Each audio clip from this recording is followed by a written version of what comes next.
పంచరామ క్షేత్రంలో శివరాత్రి ఉత్సవ ఏర్పాట్లపై జిల్లా ఎస్పీ ఆకస్మిక తనిఖీ.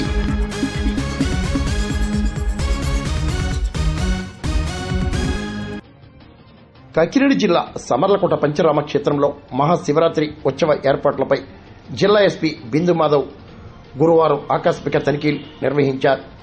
ఆలయ ఈవో బళ్ల నీలకంఠం శివరాత్రి ఏర్పాట్లను వివరించారు. ఉత్సవ కమిటీ చైర్మన్ కంటే జగదీష్ మోహన్, సర్కిల్ ఇన్స్పెక్టర్ కృష్ణ భగవాన్, ట్రాఫిక్ ఎస్ఐ గరగారావు తదితరులు పాల్గొన్నారు. వేద పండితులు ఎస్పీ బిందు మాధవ్ను ఘనంగా సత్కరించారు. ఈఓ గారు లైన్ అరేంజ్మెంట్స్ అంతా ఎట్లా చేస్తున్నారు, క్యూ మేనేజ్మెంట్ ఇదంతా చూపించారు. చిన్న ఇంప్రూవ్మెంట్స్ లాస్ట్ ఇయర్ లెర్నింగ్స్తో ఈ ఇయర్ చిన్న ఇంప్రూవ్మెంట్స్ ఏం చేయాలనేది మాట్లాడుకొని ఫైనలైజ్ చేసుకున్నాము. వీ హోప్ ఈ సంవత్సరం మహాశివరాత్రికి భీమేశ్వర స్వామి టెంపుల్లో అందరికీ భక్తులకి పీస్ఫుల్గా ప్రశాంతంగా దర్శనం అవుతుంది, ఏ రకమైన ఇబ్బందులు లేకుండా అని అన్ని ఎఫర్ట్స్ పెట్టడం